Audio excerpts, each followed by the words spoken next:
back for our Week 8 recap podcast, and a happy Halloween to everybody. Hopefully everybody is doing good out there, and hopefully your Week 8 was, well, good.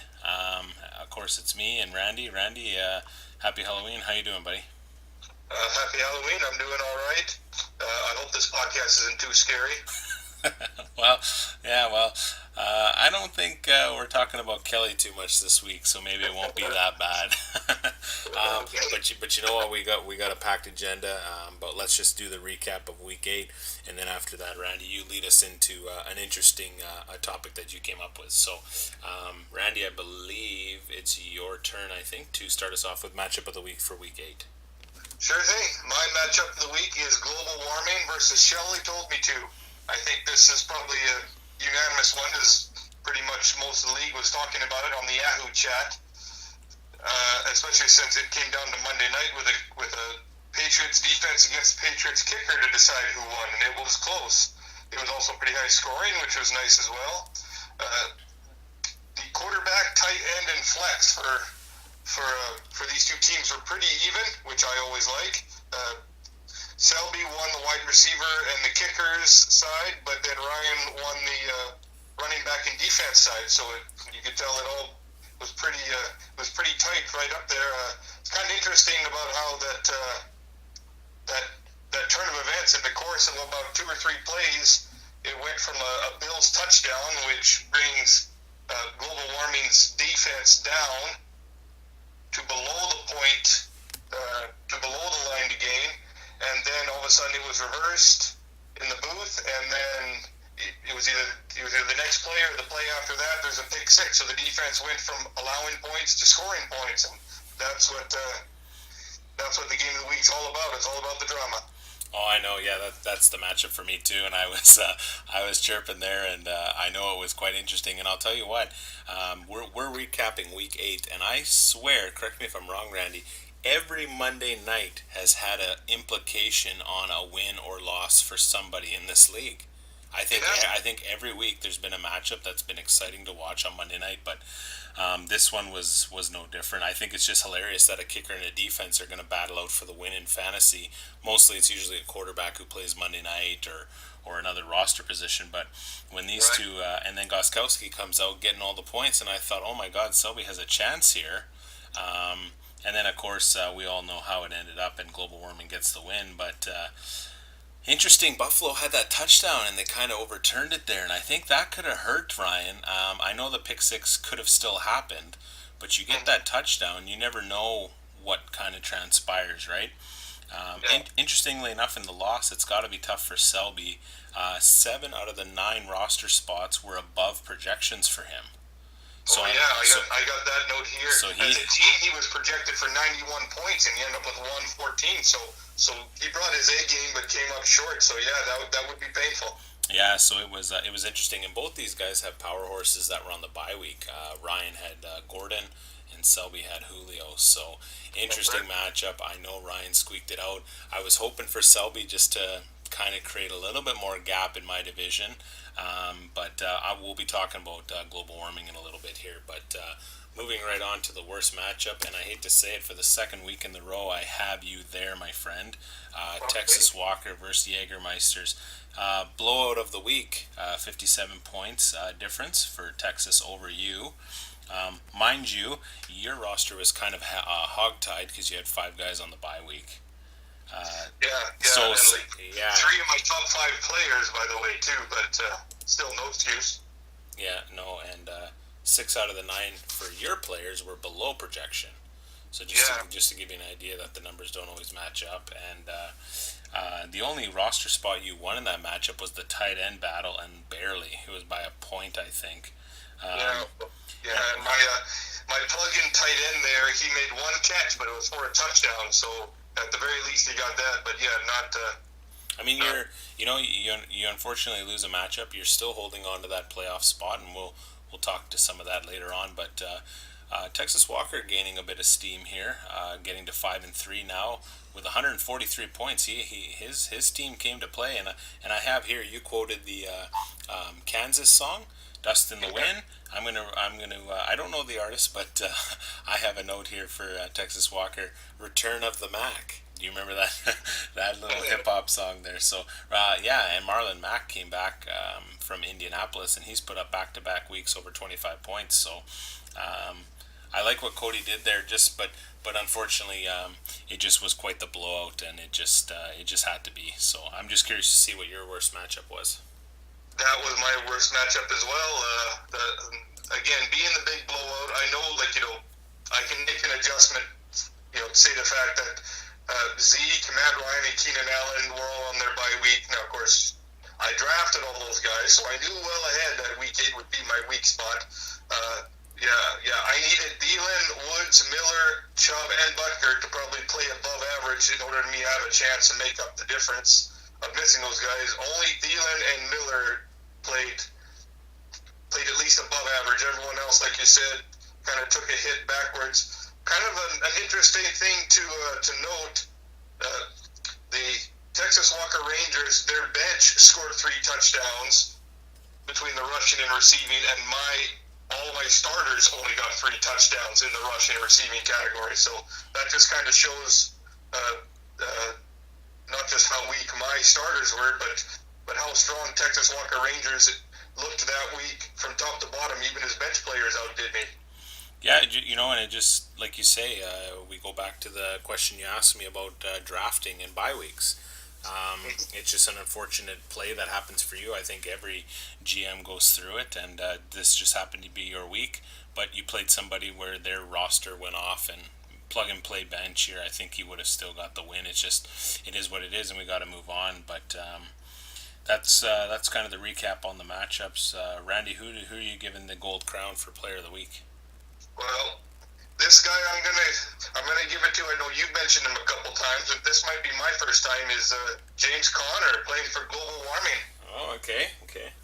Now, of course, he's been playing well for quite a while, but just to kind of run his stat line: 146 yards rushing, 66 yards receiving, and 2 rushing touchdowns for 33 points. This was especially big for global warming because he had a couple big names underperform. Tyreek Hill, 7 points. Kerryon Johnson, 9 points, which is still okay, but it's not great. Golden Tate at 5. Zach Ertz at 8. These 4 guys coming at single digits, and like we mentioned in Game of the Week, he really needed to bring his A game because Selby brought his. He needed someone to step up and fill the void, and pretty much Connor did that by himself. And especially coming out of the bye where we know Le'Veon Bell's coming back. He was going to come back this week, but then he extended another week, and Connor just said, "Hey, this is still my job with this kind of performance." I did want to get just real quick your opinion on. You remember? Was it James Harrison was the linebacker, longtime Steelers linebacker that got unceremoniously let go last year? And do you think the Steelers would do the same thing to Le'Veon Bell and just say, "Yeah, we're thankful for what you did, but business is business, and we've got the hot horse here"? Well, I don't know of all the implications regarding his contract and how that can play out. Do they hold him and take a penalty? Like, not that they would take a penalty, but they still have to pay him where they could be moving him. Obviously, we know the NFL trade deadline has passed, and that's just too much of a price tag to let go. I think they still bring Le'Veon back, but I think he sits. It's a tough question. Connor's been playing good for you, so how do you let a guy like that, who's been in the system for 8 weeks now, producing the numbers he has, which by the way have been better than Bell last year? Right. How do you take a guy out of your system and bring in a guy who you know is talented? But does that disrupt the team to say, "Hey, this guy can sit out, and we got a rookie kind of doing the job here"? I'd like to see Connor still get into the mix, and I'm sorry, but I think Bell might be on his last days as a Steeler here. Okay, fair enough. Who is your horse of the week? I just mentioned him in the worst matchup very quickly there, but we don't talk about the Colts too often, and I'm going to give it to Marlon Mack, Texas Walker Rangers running back for the Colts. 26.9 points, 149 all-purpose with 2 TDs. Obviously, that propelled him in a running back battle over you. But he had back-to-back 25-plus point weeks. And if you think about it, the Colts, not really they're not really tripping the light fantastic, right? They're kind of just hitting in the back end of their division. But you got a guy on the roster who's getting the love. And interesting stat here for you, Randy. Did you know that he had back-to-back 100 rushing yard games, and that hasn't happened to the Colts since Joseph Adai in 2007. I didn't know that. No. So just an idea of what their running game has been since 2007. So we'll see how it goes. Unfortunately for Texas, the Colts are on the bye, so he's going to have to look at other options. But what a week for a guy who you wouldn't normally put in this category. That's right. Yeah. Like I said in the rankings, who is this guy and how did he get in your lineup? Exactly. So, moving on to Bust of the Week before we get into something new and exciting here. I know my brother sent me some texts and we talked on the phone. I know he was pretty pissed off about him, but David Njoku from the Cleveland Browns tight end, an active player with 0 points, targeted once all game. But interesting little side note stat here, and then I'll let you go to yours because I don't have much more to say. I mean, what do you say? The guy was active, he had 0 points. To me, that's a bust. But prior to Sunday, he was actually tied for second amongst tight ends with 22 receptions over the past 4 weeks, and he doesn't even get targeted. I know. You gotta wonder what happened there. You gotta wonder. But from Jake's point of view and the old dirty bastards, I mean, it sucks to have an active roster spot where you get a goose egg. So I'm sorry, but bust of the week, hands down. Okay, yeah. Well, I'm going to keep it fairly similar here. I mean, there were a couple options to pick. You could say Tom Brady because he had a rough game against the Bills defense, even though they won. You could say Justin Tucker because he's usually a sure thing double-digit kicker, but he only got 3 points. Tyreek Hill didn't do too well. I mean, 70 yards but no touchdowns, which is not normal for him. But my bust of the week, and I know you've talked to him a bunch of times, is Jimmy Graham for Man Bear Pig. Yes. And you just talked about the number of targets. So he only had 4 targets and 1 catch for 21 yards. And just as kind of a note, like I mentioned, my kind of plug-in tight end Hurman, I picked him up on waivers just for this week, and he had 1 catch. Just as many catches as Jimmy Graham, but he got a touchdown. He ended up getting more points just as a plug-and-play guy. And much like your pick there, Jimmy Graham has also been going up in targets. Heading into the bye, he was at 6, 11, and 9 targets in the 3 weeks heading into the bye, with 3, 6, and 5 catches. So only 4 targets and 1 catch is just a down. That's just a real plummet, and you hope you hope that he gets double digits. Even in week 6, he even reached double digits, which as a bust, as you said, for him is not really that's not really on par for what you expect from him. And the fact that Aaron Rodgers is your quarterback, like, what excuse do you have for not getting that much? You got one of the best guys in the world throwing to you, and I guess this week not throwing to you. Well, and you've said it already, and I don't have to repeat anything, and we can get moving on in our podcast here. But I've put him in the bust of the week a few times. I just don't get why somebody of his athletic ability, who has always played with arguably top-end quarterbacks during the time he's been around those teams, how do you not give a guy a slant on the end zone? Mm-hmm. But they're just not finding him. So, yeah, I feel for Jerry. Jerry's got a few letdowns, but it's still early. You never know. There's half a season to go, or a few games anyway. So, but that's a recap of Week 8. Randy, I'm going to let you lead us in or segue us into something you kind of came up with on what we're going to talk about for the remainder of the podcast. Well, like I had... I guess we had mentioned it a little bit on the last podcast about how it's time to start thinking about playoffs.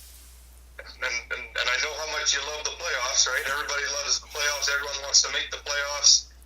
Making the playoffs is even somewhat positive for your draft position as well. So with the extra emphasis on the playoffs in this league, more than just winning the championship even, I've kind of gone a little bit of a playoff stretch run of sorts since we're in the back half of the season, and the way I kind of wanted to do this was to kind of put the different playoff potential teams in different categories based on what their chances are, not just in the season but in the playoffs going forward. So I've got a couple categories. I've got juggernauts, which are, you don't have to explain that one. Those are the guys that are really going to be tough to beat. You hope for a bad week to beat them.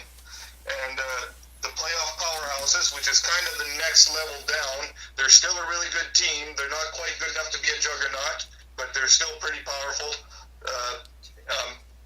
Any dark horses, any dangerous dark horses that you might think that have the potential to beat anyone on any given week. And then the kind of the on the bubble guys, the guys that, well, they're a pretty good team, but there are just too many question marks to really call them dangerous in the playoffs. So, and then obviously, all the other teams are the guys kind of like where my team is of sorts, where they're not really dangerous in the playoffs unless something drastic changes. So, I guess.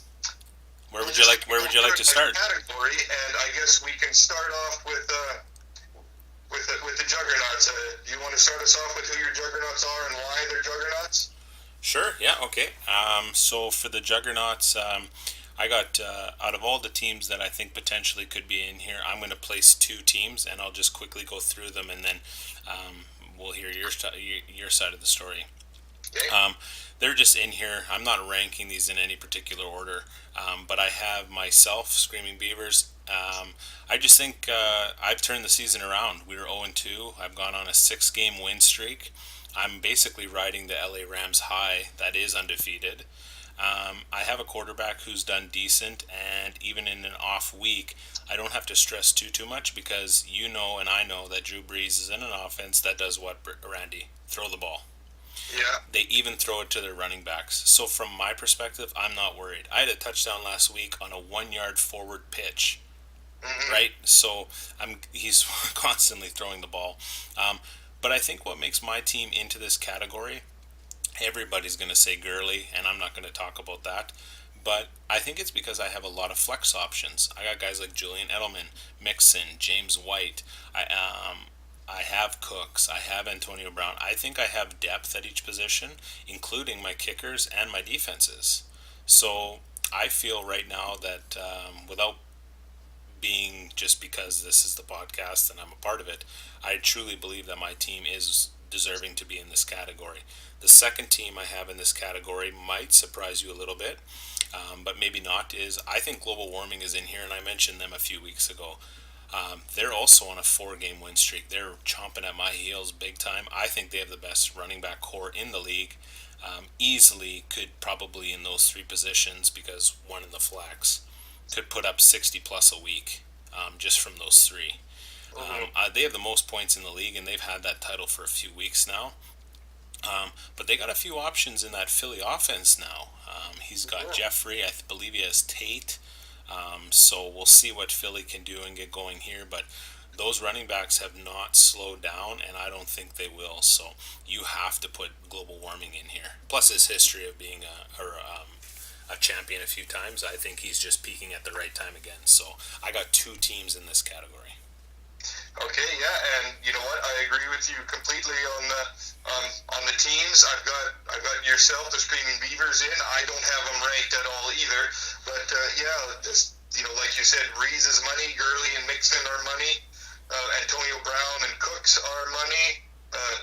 Your tight end position might be a little bit suspect.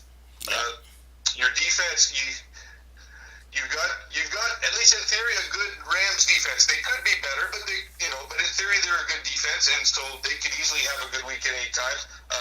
We might have a bit different opinion on your bench. I don't think your bench is bad, but there's definitely a drop off if you lose. Heaven forbid, if you lose Gurley or Antonio Brown or Drew Brees for any length of time during a playoff run, you don't have the kind of depth to plug those guys in that well. Someone else has to fill the void, which will lead me into global warming, who I also have as that. Their quarterback not as good as yours. Stafford is capable, but he's reliable. Might be a bit of a different story now that Golden Tate was traded. But like you said, the deepest and best running backs in the league, wide receivers still good. Tyreek Hill still a great one. Tate and Jeffrey are now on the same team, but I think they should be able to really fire up that offense in Philly. Although maybe not right away. It takes time to get into the playbook and stuff like that. Their tight end has an advantage over you, Zach Ertz. He has at least 10 targets in all but 2 games this year, and we just talked about targets with tight ends. He has at least 10, and he always gets 10. Now, his defense is similar to yours in the fact that Jacksonville should be better than they are as a defense. Now, that could be scary as well, because what if they turn it on around playoff time, too? That'll be even more points coming out of there. And so those are my 2 juggernauts. Unless something drastic happens or unless a couple of big names run into a wall at the wrong time, it could be real tough for anybody to beat them. And I expect you guys to go far in the playoffs, unless, like I said, unless something happens. So I'm going to switch over into the powerhouses. Okay. I've got a couple of guys in here too, whether they're the same as yours or not, I'm not sure, but I've got the Bears in here first. Kind of the same thing. They've got a couple of positions that are a little suspect. Wide receiver and tight end, especially. Especially with Fuller being out. Jarvis Landry has been kind of up and down, and right now he's at a down position, so it's pretty tough to call that any good. I'm worried about Olsen. Is Olsen back or is he not? He's supposed to be this a great tight end, but with the injuries he's been having, it's a really tough hill to come back from. Of course, he's got one of the best kickers. He's got a pretty good defense. He's got 3 great running backs. He's got a good quarterback as well. He's going to be pretty strong. And my second team in the powerhouses are the bottom feeders. Obviously, Patrick Mahomes is money, and you can always bet on him. He doesn't seem to be disappointing anybody. He's not having a low point or anything like that. He just keep riding them. As far as running backs, Collins and Clement are serviceable backs, but they're capable of doing good things, but you can't really rely on them that good. His wide receivers are good, Hilton and Boyd. Boyd has really picked it up this year. Kelsey is money as a tight end. As far as the kickers go, Dan Bailey's a solid kicker, and he's on the good offense. So there's definitely potential here to not necessarily upset someone, but to actually be a solid playoff performer. Okay, sure. Well, I think we're going to. I can agree with you on one of those teams. Okay. I got the Bears in here, and they're, if you can talk about on the bubble, they're on the bubble of a juggernaut, but I think there's some things that have started to fall to the wayside. But don't let the 3-game losing streak fool you here. They're averaging 117 points a week. What a great pick, first overall, and you take a shot on a rookie Barkley, and man, has he paid off. That's just a massive numbers because Cook really hasn't performed. But Cook is still an option. But he also, he's got that Kamara, who is a beast out of the backfield for the Saints, so he has to be happy with his running back threats. Interestingly enough, his quarterback is very multidimensional. So if you're playing a team, if Corey's playing a team that maybe has some offensive players from the Panthers, Newton likes to run the ball in too, so he might steal from other guys too. And if you end up playing him in a fantasy matchup, that's where Newton could almost handcuff you. Where normally other quarterbacks, I'll just dump it to the running back or I'll just throw it, right? Newton does like to do both, so that's just bonus points for the Bears. Tough loss that you mentioned about Fuller being out now on the IR. But he's still got potentials in his wide receivers, so I think he's here, and I think he'll bounce back. The team I will disagree with you, and I'm going to place in here is the Texas Walker Rangers. Oh yeah. I think they're building steam here, like I mentioned before. Hard to argue, and you can go into matchups. I think we all like to look at our matchups, but from a quarterback's perspective, when you have guys like Kirk Cousins and Aaron Rodgers, what defense is shittier, and that's who I'm playing. And they're most likely going to dominate because they have offensive weapons surrounding them. So he's got great options at the quarterback position. His wide receiver core, I think, is pretty talented. Diggs, Ridley, who I'm announcing again, waiver pickup of the year. Watkins, Juju. Like I say, the depth is there. Um, I mentioned Mac previously. Like what a find that was, and I think he's only going to start rolling too. So you plug him into a flex position maybe, or the off chance Chris Carson or McCaffrey slow down. I think you have another option there at the running back. And I looked at his home stretch. I think there's a potential he goes above 500, and he's already at 5-3. So I think depending on where he positions himself, I think this would not be a fun team to go up with because I think there's some surprises there. So that's kind of my playoff powerhouses. I just got two in that category. Okay. Uh, Yeah. so I guess the next one you probably want to go to is the dark horses, probably. Oh yeah, dark horses are fun to talk about, eh? They are. They get interesting. I guess I'll go with this one first here. I got two in this category, and I think there was a time where I think this guy could have been in the upper echelons, but I think he's now a dark horse because I think things are starting to slide. But you never know. Is Clueless. Okay. I think Andrew Luck or not. Great numbers from an unlikely source there. He's got some threats in his wideouts. Thomas, Adams, Jones Jr., all of them have a quarterback who like to throw the ball. So that's good from your wide receiver standpoint. I think the only question here, and we've seen it and he's bitched about it, is Howard. I just don't understand how he's not more involved in that run game because I think Cohen is taking a lot of the touches from him. And that kind of hinders your running back performance here because he's a little bit softer at the rest of that position there.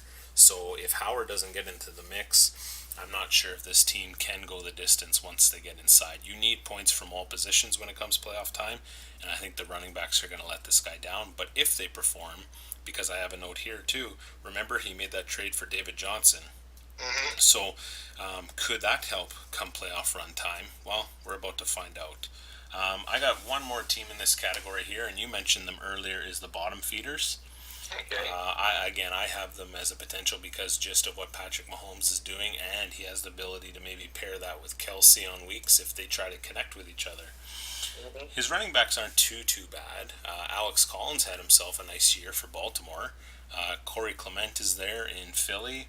And of course he's got Smallwood, Breda, and well, Burkhead hit the IR early, but and I'm not sure the status of Breda either. I'm not sure if he's still lingering around, but his wide receivers definitely have potential. And one of his guys just found a new home with a very talented quarterback. Demaryius Thomas got traded to Houston, so those numbers look for those to increase. And he's currently sitting fifth in the league, so he's there for a reason after 8 games. He's still averaging above 100 points a week, so we'll see what happens here. But again, I think this is mostly probably relying on the fact that KC stays hot, and so far they've proven they can, and he's got guys on that team. Okay, yeah. I've only got the one dark horse, and it's a team you mentioned, the Texas Walker Rangers, and I guess the main reason why I call them as a dark horse, you put them as a powerhouse, which of course can kind of see as a category here. I mean, obviously the quarterback, no matter who he plugs in, is probably you're banking on doing great. Mac is the hot hand right now. We'll wait and see if he can continue this 100 yards and a touchdown pace for the rest of the year. But he's certainly capable. We've seen that the last few weeks. McCaffrey's been a bit up and down at the running back position, but he's certainly capable of putting up rushing yards and receiving yards, and that's kind of a deadly combination. Like you said, Diggs, Watkins, Ridley, they're all capable of big games. Sometimes Diggs can be kind of a home run or strikeout kind of receiver. Either he'll have a game like he did last week where where he's catching touchdowns, or he'll be just Thielen's decoy. But still, like I said, a lot more options. He's not the anchor of that wide receiving core. There's a lot more options. Kittle has flashes, just not enough just not enough consistency. He has a great kicker in Lutz. Philly uh, is kind of an okay defense. I thought they'd be better. Uh, but just the fact that almost every position he has players that are capable of lighting it up, that's definitely dark horse material. He may not get in the top three, but he's certainly capable of putting in a top three performance any week, and that's why he's a dark horse on my side. Okay, yeah, I can see that. Yeah, obviously there's going to be a few teams that can be flipped between a couple categories here, but it's just interesting to see the view. So I guess there's only one category left here. That's on the bubble, and I've only got one team on the bubble. Now, I guess because it's a playoff stretch run, on the bubble doesn't mean on the bubble of making the playoffs, because 8 teams make the playoffs. So the Jägermeisters, my team's in the playoff position as of right now. So I'm not going to talk about the lower end guys, but this is more of on the bubble as far as making noise in the playoffs, or at least that's how I calibrated my picks. Okay. And Clueless, he has a great quarterback, Andrew Luck, as you mentioned there. David Johnson needs to pick it up coming off the trade. Howard and Hyde have both been disappointing. I mean, Hyde had a pretty good start there in Cleveland, but he's really slowed down. They need these guys to all play well at the same time. Like you said, he's got good wide receivers, Adams, Michael Thomas. They're both good number one receivers, and they both have great quarterbacks throwing to them now, so that's all good for them. Kyle Rudolph is a good tight end. He could be better, though. I mean, for a long time we've been waiting for Rudolph to be a real breakthrough kind of Jason Witten type tight end, but he hasn't been consistent enough. He'll get a few touchdowns and he'll get a few catches. I mean, he's no dud, but he's no stud either. Yeah, for sure. So, I got two here because we've talked about kind of the upper teams for the most part. I got and I sat on this one for a little bit today, and I'm trying to figure out if I had to narrow it down to one. I really don't know who, and I'm kind of debating between you and Shelley told me to. Okay. So for you, I think you've just had a couple tough weeks. Your guys really haven't come through where they did earlier on in this season. Your wide receiver core is something to speak of, especially Thielen. He's having a great year, and Robert Woods is I wouldn't think he'd come out of the fold into all those guys in LA, but Woods has gotten a few long distance, couple TDs, so he's hanging in there too. And of course, you got Keenan Allen, who Rivers obviously loves to throw to. I think if we're talking about playoffs on potential things, I think you are riding on your golden pony, Zeke. If Zeke can continue to exceed, which I think he's going to have to for you to make said noise, you're going to have to hope that he gets that done. And I just don't know if you can really. I just don't understand that Dallas offense. And with Amari Cooper coming in, because of the first round pick, are they just going to force more balls to him to prove it was worth it? You know what I mean? That's a conversation for another day. So we'll see how Zeke's numbers are affected. I don't think too much, but there could be the potential there. And again, you mentioned it all the time. Is Matt Ryan going to get the team back to the playoffs? Is he gonna push for the Falcons to get back in there? If he gets on that horse, again, you got a quarterback who likes to throw the ball, and look at all the weapons around him. Your average projections of 22 a week can maybe end up in the 35-point category easily. So that'll make a big difference for you too, because not only when they calculate all your projected for 110, well, if he goes above, well, you might be now sitting at like 125.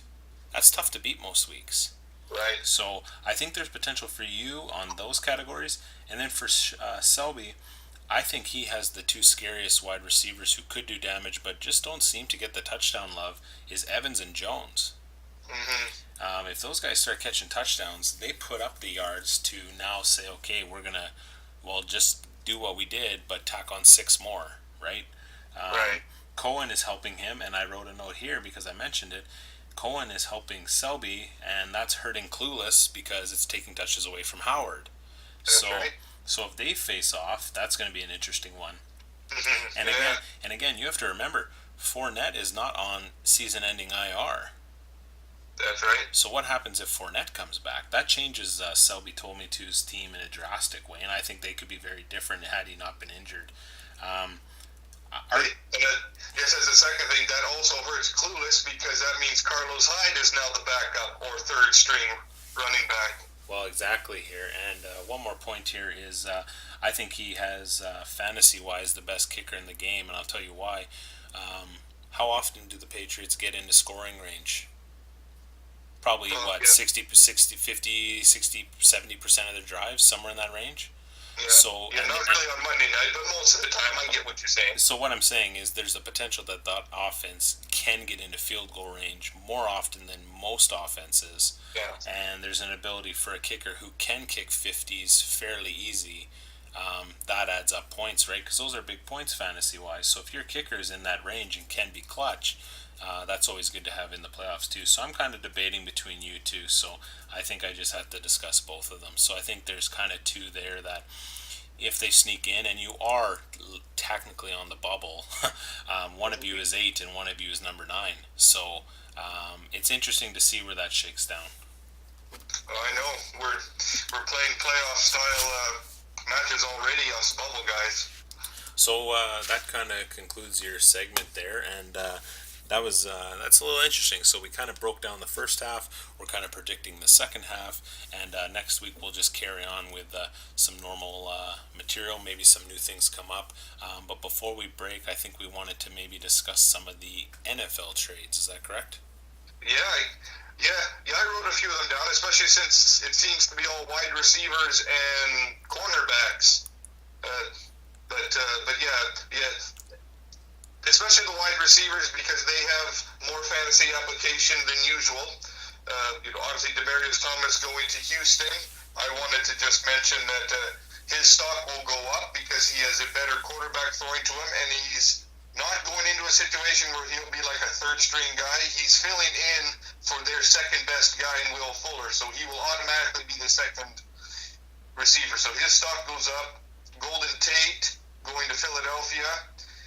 His stock I have stays the same, mostly because his stock was fairly high in Detroit. He's going to have to share the ball a bit, but he's still going to be a top-level, fairly solid receiver at least. And then, of course, Amari Cooper,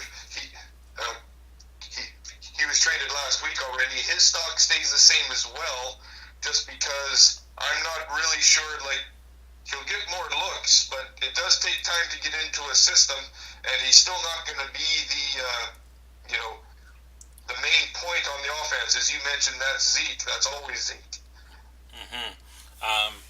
I think out of all those, what you just mentioned, I think the team that I think did the best for their value, I think Golden Tate to Philly is probably the best value because Demaryius Thomas is kind of put on a few years.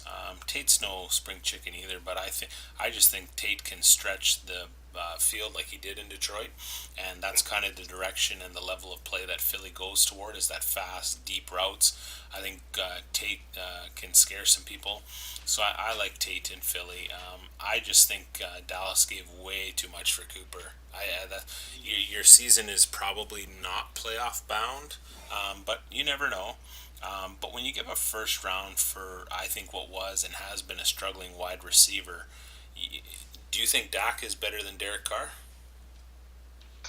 Well, because that's the question, right? That's the question. Hard to say. In the grand, when you consider all their body of work, they're probably even. Although, it's hard to say this year because Derek Carr is doing pretty crappy too.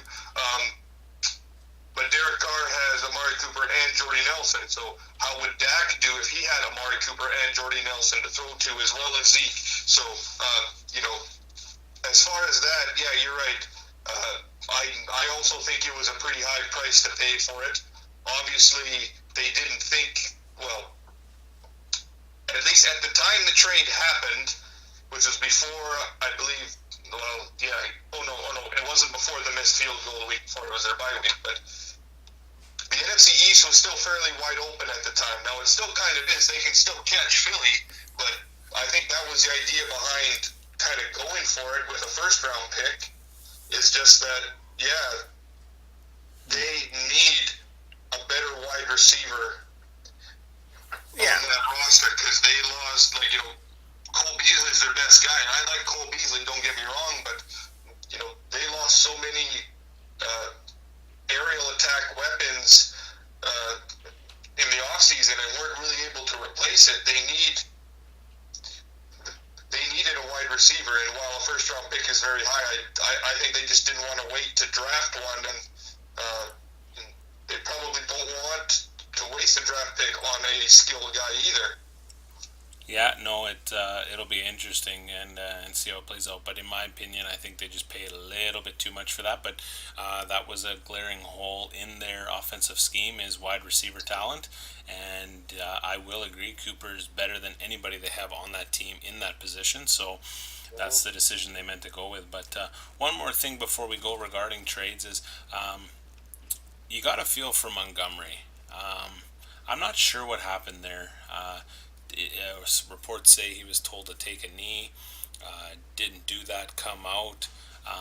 We wouldn't be talking about this had he not fumbled. I'd like to know if he hadn't fumbled, but was told to take a knee, and they lose the game. Does he still get traded? That's what I'd like to know, because I think this one was a little bit emotional.